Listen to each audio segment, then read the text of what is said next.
नमस्कार, आदाब, सत श्री अकाल और खुशामदीद। Very very good evening to all of you people. This is Kumar Amit और आप सभी का स्वागत है आपके ही छोटे से प्लेटफॉर्म के ऊपर, जहां पर मैं आप सभी के लिए बीबीए, बीकॉम और बीकॉम ओनर से जुड़ा हुआ तमाम कंटेंट लाता रहता हूं। हमने अपने इस चैनल पे, जैसा कि आप सभी को पता है, कॉस्ट अकाउंटिंग का सिलेबस शुरू कर रखा है और कॉस्ट अकाउंटिंग के अंदर मैं टोटल 11 वीडियोज अपलोड कर चुका हूं। लास्ट वीडियो हमारा कॉस्ट शीट के ऊपर था, जहां तक हम लोगों ने आपका पहला चैप्टर कंप्लीट कर लिया था। Finally it's time to start our second chapter, जिसका टाइटल रहने वाला है मटेरियल कॉस्ट। तो विदाउट वेस्टिंग टाइम चलिए शुरू करते हैं और समझने की कोशिश करते हैं मटेरियल कॉस्ट क्या होता है, किस तरीके से कैलकुलेट किया जाता है, किस तरीके से कंट्रोल किया जाता है। यानी कि जितनी भी मालूमात आप लोगों को हासिल करनी है, हम इस चैप्टर में डिस्कशन करते हैं। उससे पहले एक छोटी सी इंफॉर्मेशन, जो भी स्टूडेंट्स हमारे चैनल पे पहली बार आए हैं और जो स्पेसिफिकली हमारा बेसिकली कॉस्ट अकाउंटिंग की वीडियो देख के आए हैं, तो आप सभी को मैं बता दूं कि मैंने अपने इसी चैनल पे कॉस्ट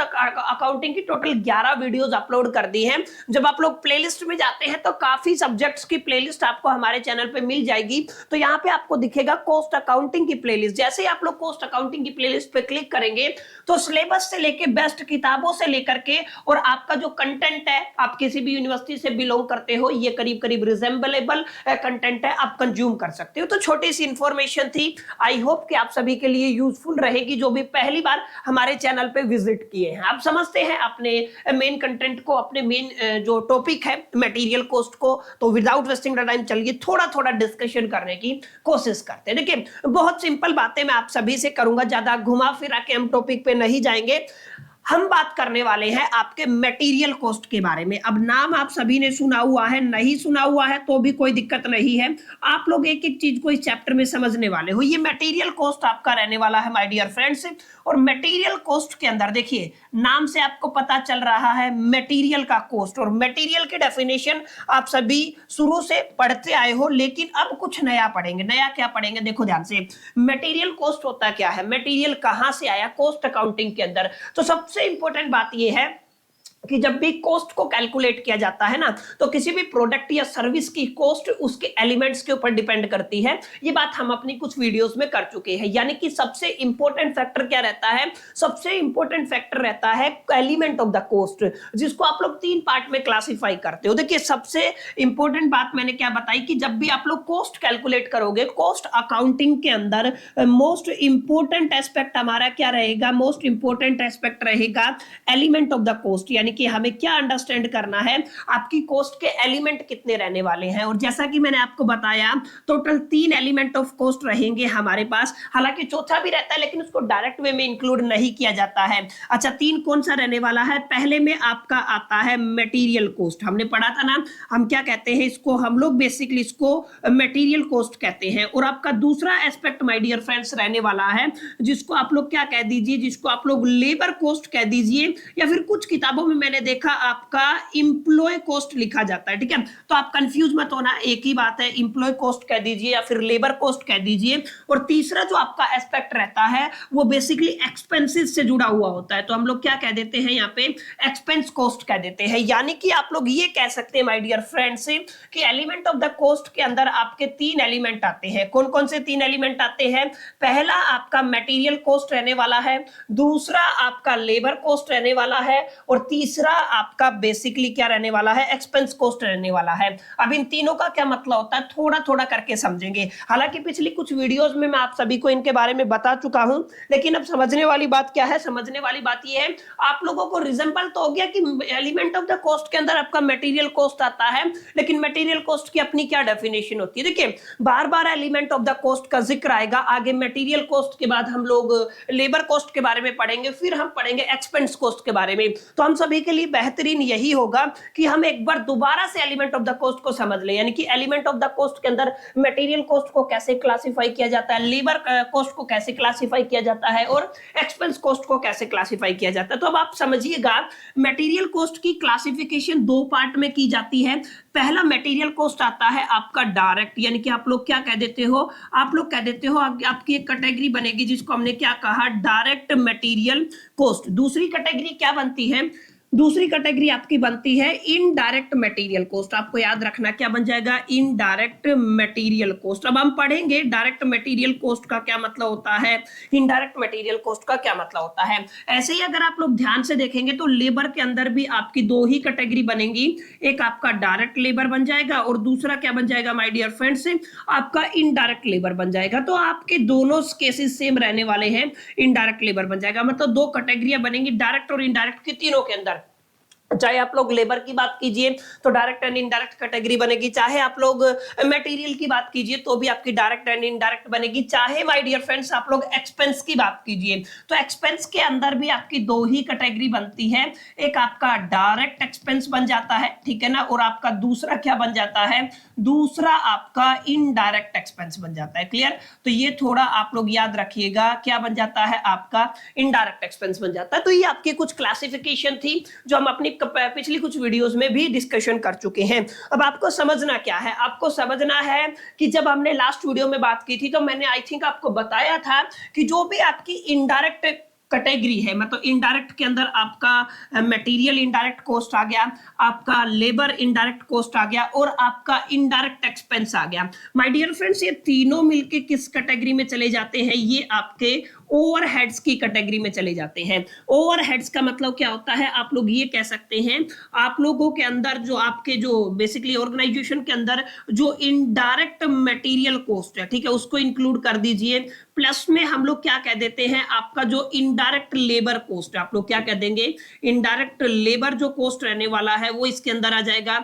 और तीसरी कैटेगरी किसकी आ जाएगी, आपकी इनडायरेक्ट एक्सपेंस की आ जाएगी। क्लियर, तो आप लोग क्या कह दीजिएगा, इनडायरेक्ट एक्सपेंसेस, ठीक है। तो ये तीनों मिलके क्या बन जाते हैं, ओवरहेड बन जाते हैं। और अगर आप सभी को याद हो तो मैंने आपको बताया भी था, एक होता है आपका प्राइम कॉस्ट। अगर आपने कॉस्ट शीट वाला वीडियो देखा होगा तो वहां पे हमने डिस्कशन किया था, प्राइम कॉस्ट के अंदर सारे डायरेक्ट आ जाते हैं, यानी कि आप लोग क्या कह देते हैं, आप लोग कह देते हैं डायरेक्ट मटेरियल कॉस्ट आपके अंदर आ जाएगा, प्लस में आप लोग क्या कहते हैं, यहाँ पे आप लोग कहते हैं आपका जो डायरेक्ट लेबर कॉस्ट आ जाता है, और प्लस में हम लोग क्या कह देते हैं, आपका डायरेक्ट एक्सपेंस आ जाता है। क्लियर, तो ये कुछ चीजें थी जो हम लोगों ने यहाँ पे डिस्कशन किया था लास्ट वीडियो के अंदर कि प्राइम कॉस्ट का क्या मतलब होता है, और हमने डिस्कशन किया था ओवरहेड्स का क्या मतलब होता है। इसके अलावा फर्दर हमने ओवरहेड्स को डिवाइड किया था, फिर वो आपका वर्क ओवरहेड हो जाता है, एडमिनिस्ट्रेटिव ओवरहेड हो जाता है, फिर वो सेलिंग और डिस्ट्रीब्यूशन ओवरहेड हो जाता है।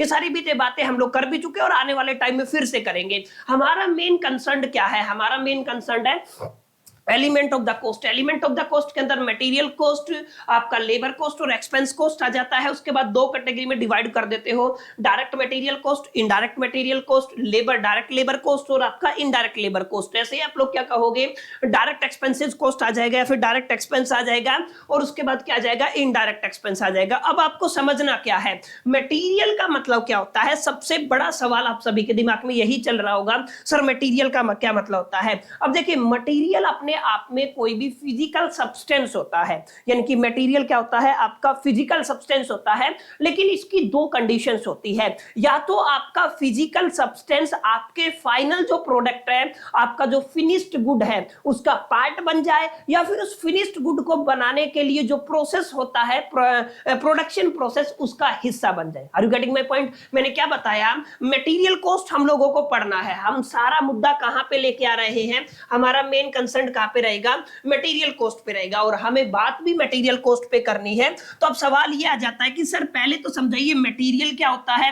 मटेरियल को समझने के बाद हम लोग समझेंगे कि आपका मटेरियल कॉस्ट कैसे कैलकुलेट किया जाता है, ठीक है। तो यहां पे पहला सवाल आप सभी के पास क्या आ रहा है कि what is the meaning of material. तो मैंने क्या बताया आपको, मैंने आपको बताया कि मटेरियल की सिंपल सी डेफिनेशन है, मटेरियल मतलब कोई भी आपका फिजिकल सब्सटेंस हो सकता है, ठीक है। आप लोग क्या कह सकते हो, एनी फिजिकल सब्सटेंस। अब यहाँ पे दो पॉसिबिलिटी है, हम लोग क्या लिख रहे हैं, हम लोग लिख रहे हैं यहाँ पे एनी फिजिकल सब्सटेंस। तो आपका ये क्या हो गया, आपका एनी फिजिकल सब्सटेंस हो गया, जो दो तरीके से हिस्सा ले सकता है। पहला आपका कैटेगरी ये बनेगा माय डियर फ्रेंड्स, जो आपका पार्ट हो फिनिश्ड गुड का, ठीक है कि नहीं। आप लोग क्या कह सकते हो, any physical substance that became the part of the finished good. आप लोग क्या कह सकते हो, आप लोग ये कह सकते हो कि कैसा फिनिश्ड गुड का पार्ट, ठीक है, ऐसा सब्सटेंस जो फिनिश्ड गुड का पार्ट बनता है वो आपका मटेरियल होता है, ठीक है। दैट बिकेम, आप लोग क्या कह सकते हो,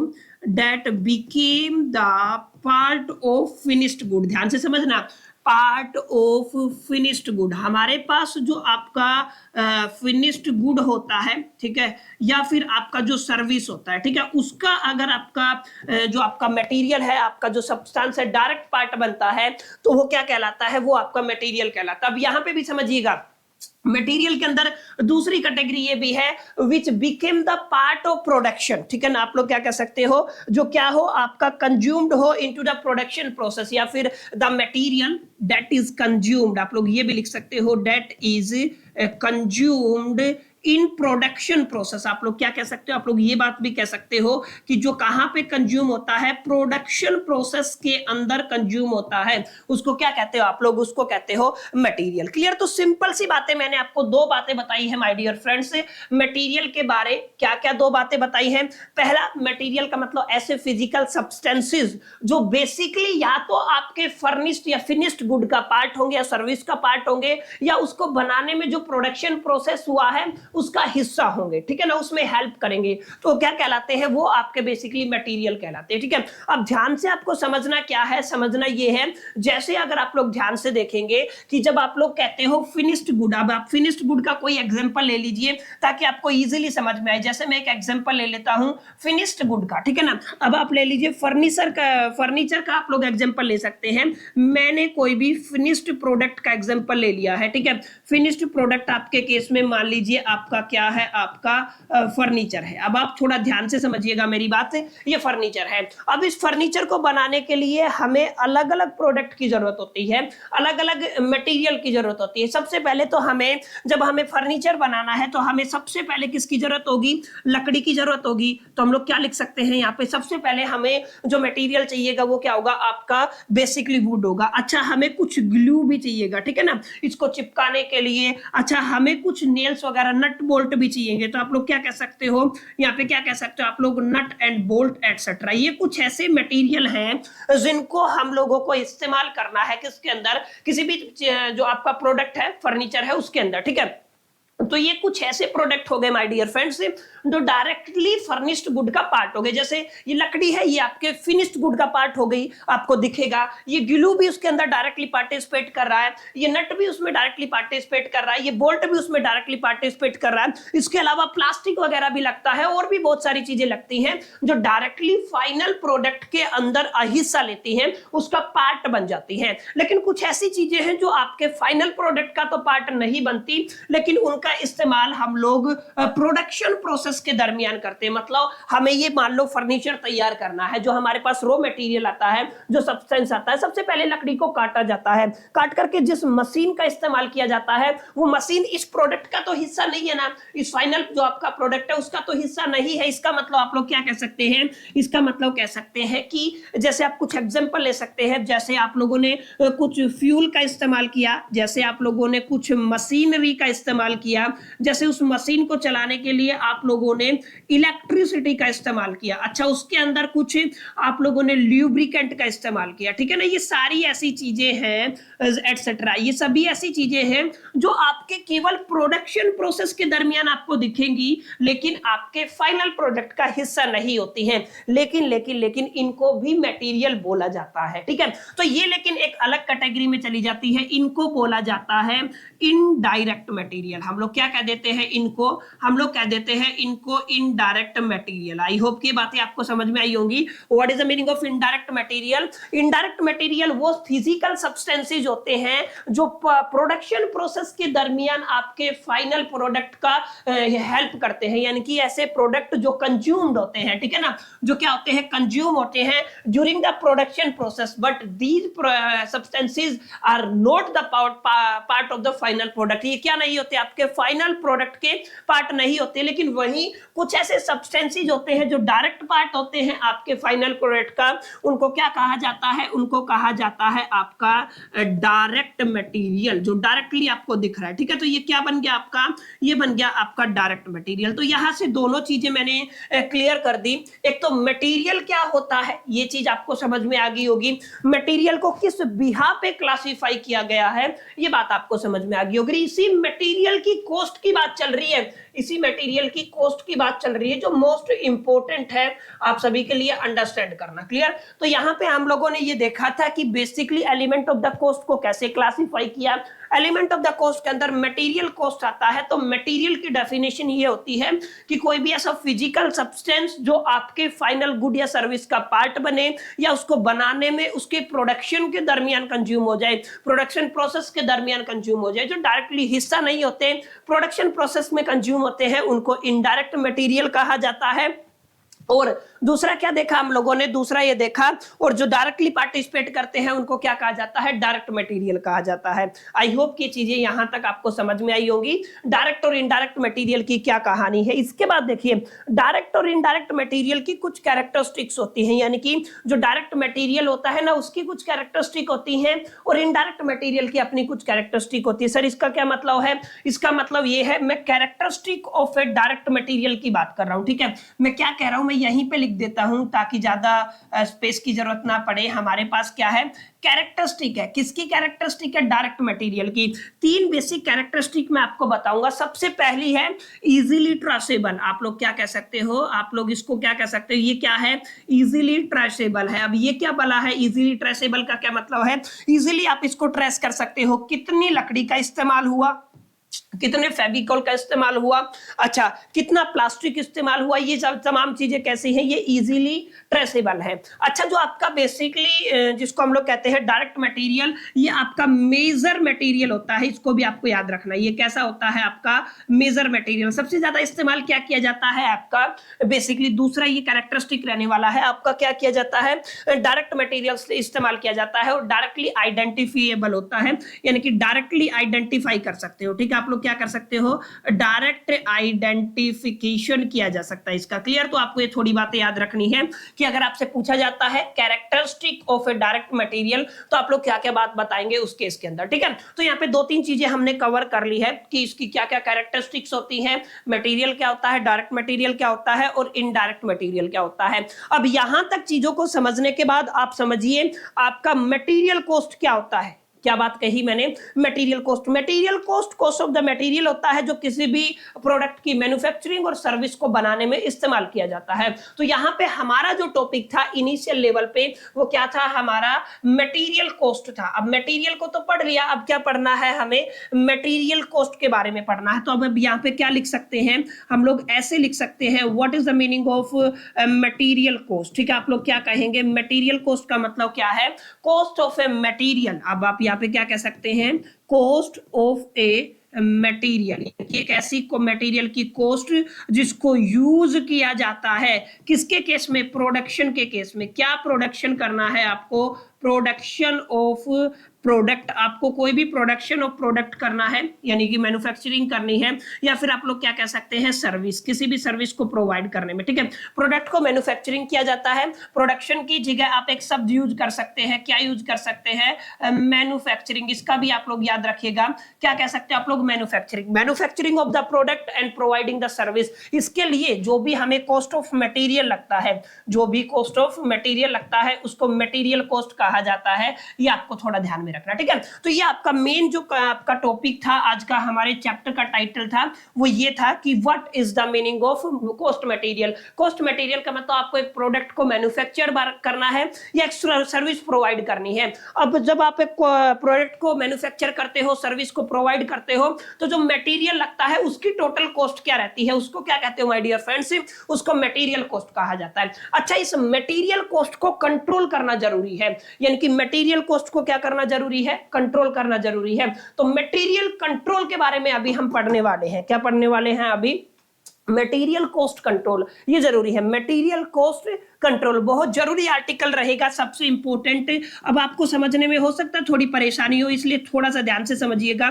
आपको क्या पढ़ना है? मटेरियल कंट्रोल, या फिर हम लोग क्या कह सकते हैं? Material cost control. अब इसको दोनों नाम से आप लोग जानते हो, हम क्या कहते हैं? मटेरियल कॉस्ट कंट्रोल करना क्यों जरूरी है? देखिए, क्योंकि प्रोडक्शन का एक बड़ा हिस्सा मटेरियल ऑफ द कॉस्ट या कॉस्ट मटेरियल कॉस्ट के ऊपर खर्च किया जाता है। दैट्स व्हाई ऑर्गेनाइजेशन के लिए काफी इंपॉर्टेंट हो जाता है कि वो आपके मटेरियल की कॉस्ट को कंट्रोल करें। जहां पे कंट्रोल किया जा सकता है वहां पे कंट्रोल करें। क्लियर? तो ये आपको थोड़ा ध्यान में रखना, मटेरियल कॉस्ट कंट्रोल करना है। अब material cost control my dear friends depend करता है मटेरियल की स्टेजेस के ऊपर, ठीक है ना, मटेरियल की स्टेजेस के ऊपर, यानी कि मटेरियल की स्टेजेस के ऊपर, मटेरियल कंट्रोल स्टेजेस। अब यहाँ पे अगला आर्टिकल, यहां से आपको क्या पढ़ना है, आपको पढ़ना है आपके पास जो भी मटेरियल है उसको कंट्रोल करने के क्या क्या स्टेजेस है, मटेरियल कंट्रोल स्टेजेस। अब आप क्या कहोगे सर ये क्या लफड़ा है, मटेरियल कंट्रोल स्टेजेस का क्या मतलब है? देखिए बहुत सिंपल है, आपको कंफ्यूज नहीं होना है। अलग अलग लेवल पे, अलग अलग स्टेज के ऊपर आपका मटेरियल किसी भी ऑर्गेनाइजेशन के अंदर आता है। कितने तरीके से आता है, कितनी स्टेजेस में आता है, तो आप लोग याद रखिएगा 3 स्टेजेस में आपका मटेरियल आपके पास आता है। सबसे पहले जब आप लोग मटेरियल को परचेज करते हो तो आप लोग क्या कह दोगे, आप लोग कह दोगे आपका पहला स्टेज क्या होता है, परचेज। क्लियर? तो आपका क्या होता है, परचेज। अच्छा, कुछ मटेरियल ऐसा होता है आपका जो क्या होता है, आपका स्टोर होता है, तो हम उसको क्या कह देते हैं, STORAGE, यानी कि आपकी स्टोरेज कंट्रोल वाली स्टेज आ जाएगी। तीसरा जब आपका इशू कर दिया जाता है आपके डिपार्टमेंट को, तो 3 स्टेजेस होती है my dear friends, purchasing stage होती है, स्टोरेज स्टेज होती है और इशूइंग स्टेज होती है। इन तीनों के ऊपर आपके मटेरियल को कंट्रोल किया जा सकता है, इन तीनों के ऊपर मटेरियल को कंट्रोल किया जाता है। आगे हम पढ़ेंगे किस तरीके से इनके मटेरियल को कंट्रोल किया जाता है। क्लियर? तो आई होप कि आपको ये बातें समझ में आई होंगी कि मटेरियल कॉस्ट कंट्रोल कितनी स्टेजेस पे होएगा, आपकी 3 स्टेजेस पे होएगा। पहला परचेजिंग स्टेज है, दूसरी स्टोरेज स्टेज है और तीसरी क्या है, इशूइंग स्टेज है। परचेजिंग का मतलब जब आप एक मटेरियल परचेज करते हो उस टाइम पे उसको कंट्रोल किया जा सकता है। अब स्टोरेज स्टेज का मतलब क्या, जब आप लोग वेयर हाउस में आप अपने मटेरियल को स्टोर करके चलते हो तो वहां पे भी उसको कंट्रोल किया जा सकता है। और एक होता है आपका इशूइंग स्टेज, जब आप लोग ऑर्गेनाइजेशन को, एक डिपार्टमेंट को इशू कर देते हैं तो क्या होता है, वहां पे आपका बेसिकली क्या किया जाता है, आपका उस टाइम पे भी आपके मटेरियल को कंट्रोल किया जाता है। अब एक सवाल, ये मटेरियल कंट्रोल के बारे में प्रैक्टिकली हम आने वाले लेक्चर में पढ़ेंगे, मैं आपको न्यूमेरिकल्स भी कराऊंगा, लेकिन उससे पहले एक सवाल आप सभी के दिमाग में आ रहा होगा, क्या आ रहा होगा कि सर ये मटेरियल कंट्रोल करना क्यों जरूरी है, यानी कि ऑब्जेक्टिव ऑफ मटेरियल कंट्रोल। यानी कि अगर मैं यहाँ पे ये लिख दूं, अगर आप लोग क्या जानना चाहते हैं, ऑब्जेक्टिव ऑफ मटेरियल कंट्रोल, यानी कि आपका जो मटेरियल कंट्रोल है उसका ऑब्जेक्टिव क्या रहने वाला है। आई होप कि ये आपको समझ में आया होगा। हमें जरूरत क्यों है, ऑब्जेक्टिव क्या। देखिए सबसे पहला तो माय डियर फ्रेंड्स इसका ऑब्जेक्टिव बहुत आसान है कि आपका स्टॉक कम ना पड़े, आपको जितने स्टॉक की जरूरत है उतना ही आपको स्टॉक मिले, नो अंडर स्टॉकिंग हो, ठीक है ना। आपका क्या रहना चाहिए, आपका नो अंडर स्टॉकिंग। तो आप लोग ध्यान से समझिएगा, आप लोग क्या कहते हैं, आपके पास क्या नहीं होनी चाहिए, अंडर स्टॉकिंग नहीं होनी चाहिए। अच्छा, नो ओवर स्टॉकिंग, ये भी एक बड़ा मुद्दा है, आपके पास क्या होना चाहिए, और ओवर स्टॉकिंग नहीं होनी चाहिए। अब ये क्या है, देखिए अंडर स्टॉकिंग होएगा तो बार बार जब हम एक प्रोडक्ट को मंगवाते हैं तो उसके ऊपर अलग अलग चार्जेस लगते हैं, हमें लेबर की भी जरूरत होती है, तो आपका खर्चा बढ़ता है। दैट्स व्हाई ना अंडर स्टॉकिंग होना चाहिए ना ओवर स्टॉकिंग होना चाहिए। अब अगर आप लोगों ने ज्यादा मटेरियल मंगवा लिया तो उसकी जो बेसिकली देखभाल करने के लिए अब स्टोरेज में जो आपका वेयर हाउस भी आपको लगेगा, मेंटेनेंस भी लगेगा, तमाम चीजें लगेंगी, तो वहां पे भी आपका पैसा जाएगा। यानी कि मटेरियल कंट्रोल के अंदर माय डियर फ्रेंड्स ना तो अंडर स्टॉकिंग आपका होना चाहिए और ना ही क्या होना चाहिए, आपका ओवर स्टॉकिंग होना चाहिए। अंडर स्टॉकिंग भी ना हो और ओवर स्टॉकिंग भी ना हो, तो इसका मतलब क्या है, इसका मतलब ये है कि हम अवेलेबल कराए सुफिशिएंट स्टॉक, ठीक है ना। यानी कि अवेलेबिलिटी, यानी कि आप लोग क्या कह सकते हैं, आप लोग कह सकते हैं अवेलेबिलिटी ऑफ सुफिशिएंट मटेरियल, या फिर आप लोग क्या कह सकते हैं, सुफिशिएंट स्टॉक, ठीक है। आप लोग क्या कह सकते हैं, आपको जितना भी स्टॉक की जरूरत है उतना आप सभी को अवेलेबल हो, ये एक इंपॉर्टेंट एस्पेक्ट है। और ये purchasing should be made in economic lots, यानी कि आपका क्या होना चाहिए, जो भी आपकी परचेजिंग है वो कैसी होनी चाहिए, वो इकोनॉमिक लॉट्स में होनी चाहिए। अब मैं आपको बताऊंगा, यानी कि इकोनॉमिकली आपको बेनिफिट होना चाहिए। तो कुछ इंपॉर्टेंट मुद्दे हैं ये जिनकी वजह से आपका ऑब्जेक्टिव सेट किया जाता है मटेरियल कंट्रोल के लिए, कि आपको मटेरियल कंट्रोल करना जरूरी क्यों है, ये एक बड़ा मुद्दा है। तो आप लोग इसको जरूर जरूर ध्यान रखिएगा, याद कर लीजिएगा कि आपका basically objective of material control क्या रहने वाला है। कल हम पढ़ेंगे, अलग अलग टेक्निक्स हमारे पास रहने वाली है, करीब 10 टेक्निक मैं आपको पढ़ाऊंगा जिनसे मटेरियल कंट्रोल किया जाता है। लेकिन यहां तक आई होप की चीजें आपको समझ में आई होंगी कि मटेरियल कॉस्ट की जो ये आपकी पहली लेक्चर थी, मटेरियल कॉस्ट सेकंड चैप्टर की, जहां पे हम लोगों ने फाउंडेशनल चीजें समझी, और उम्मीद करते करता हूं आपको ये वीडियो अच्छा लगा होगा। वीडियो अच्छा लगा तो इसे लाइक करना ना भूलिएगा, शेयर करना ना भूलिएगा, और हाँ, फर्स्ट टाइम आए हैं चैनल पे तो चैनल को सब्सक्राइब जरूर कर लीजिएगा। चलिए मिलते हैं नेक्स्ट वीडियो में, जब तक के लिए मैं तो all the best, keep learning.